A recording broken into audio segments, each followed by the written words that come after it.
जितने भी सवाल हैं उसके 70% सवाल प्लस लगभग बच्चों आपके आपके लगभग जो है कि यहाँ से इंग्लिश में मैच करेगा। हमने सबको मैच किया है, मिलाया है, तभी वीडियो बनाया बच्चों, ऐसे नहीं बनाया है ना। आगे बढ़ते हैं, नेक्स्ट आगे बात करते हैं आर्ट्स वालों में। आर्ट्स वालों के लिए तो समझो बच्चों बल्ले बल्ले है, अगर जो आर्ट्स के विद्यार्थी हैं।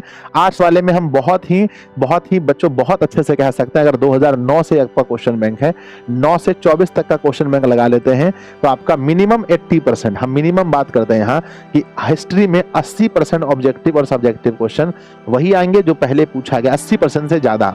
मेरे बच्चे पॉलिटिकल साइंस में भी आप देखें तो 80%, 70 से 80%, 80% से भी ज्यादा सवाल पूछे जाएंगे। ज्योग्राफी की बात करें तो मेरे बच्चे यहाँ भी लगभग 70% का मामला, 60 से 70% के बीच में यहाँ मामला चला जाएगा। होम साइंस वगैरह यहाँ भी मेरे बच्चे लगभग 70% प्लस का मामला जाता है। लेकिन मैं बच्चों ऑफलाइन में ये पढ़ा चुका हूँ, हिस्ट्री और पॉलिटी बच्चों पढ़ाया हूँ, तो मुझे पता है हिस्ट्री और पॉलिटी जब मैं उसमें पढ़ाता तो लगभग सवाल आपके क्वेश्चन बैंक से मैच करते हैं। अब जो आर्ट्स के विद्यार्थी वो लोग रिलेट कर पा रहे होंगे। कॉमर्स के अगर यहाँ पर बात करें तो कॉमर्स में मेरे बच्चे बहुत ज्यादा ईपीएस और बीएसटी, खास करके ईपीएस और बीएसटी में 80% से भी ज्यादा सवाल रिपीट करते हैं मेरे बच्चे। अकाउंटेंसी में बात करें, अकाउंटेंसी में भी अगर ऑब्जेक्टिव की बात करें तो 50% प्लस जो है कि यहाँ पर रिपीटेशन होता है।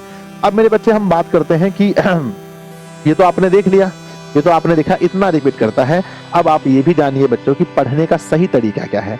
क्वेश्चन बैंक पढ़ने का आपने जान लिया कि सर ने बता दिया भैया कि लगभग जो है मान लो ओवरऑल अगर मिलाकर देखें तो 70 से 80% सवाल जो है वो क्वेश्चन बैंक से मैच कर रहा है। अब ध्यान रखिएगा 70 से 80% हम ये नहीं कह रहे हैं कि दुगने प्रश्न में 70 से 80%, हम ऐसा नहीं कह रहे हैं। जैसे मान लीजिए कि 100 ऑब्जेक्टिव पूछा गया है ना, 100 नहीं, मान लेते हैं कि हिस्ट्री की बात करते हैं ना।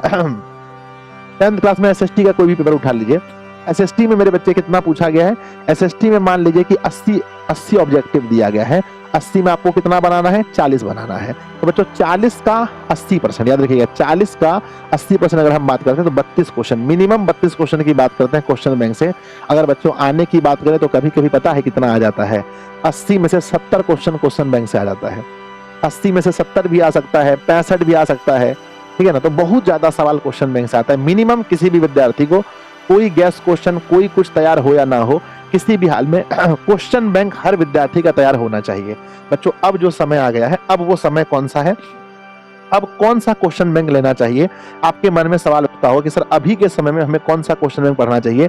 एक क्वेश्चन बैंक होता है बच्चों चैप्टर वाइज, एक होता है चैप्टर वाइज। मेरे विद्यार्थी जी अब चैप्टर वाइज क्वेश्चन बैंक पढ़ने का समय खत्म हो गया।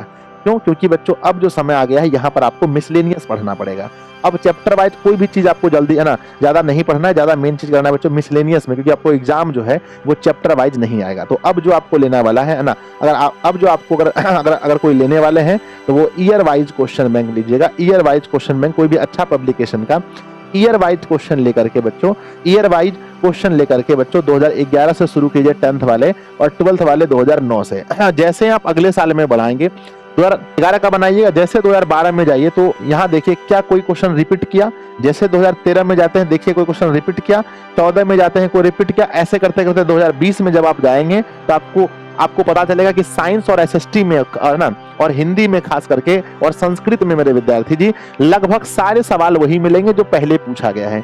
2024 में आते आते अगर आप देखेंगे कि दुगने प्रश्न हो गए, मतलब 100 क्वेश्चन मान के चले 80 क्वेश्चन है तो 80 में से लगभग 55 प्लस क्वेश्चन जो है वो क्वेश्चन बैंक से आ रहा है। और आपको बनाना कितना है, 40, सिर्फ 40 बनाना है। तो बच्चों अभी पढ़ने का तरीका क्या है, ईयर वाइज लीजिए और उसका टेस्ट लगाइए, ईयर वाइज क्वेश्चन लेकर के टेस्ट लगाइए। और बच्चों देखिए आपको बहुत अच्छे से पता है कि बहाना बनाने के लिए हमारे पास बच्चों बहुत कुछ है कि सर हमारा ये बहाना है, घर में मम्मी बीमार है, हम बीमार हैं, हम गरीब हैं, ये है वो है। तो बच्चों बहाना बनाने से नहीं होगा, अंतिम समय है।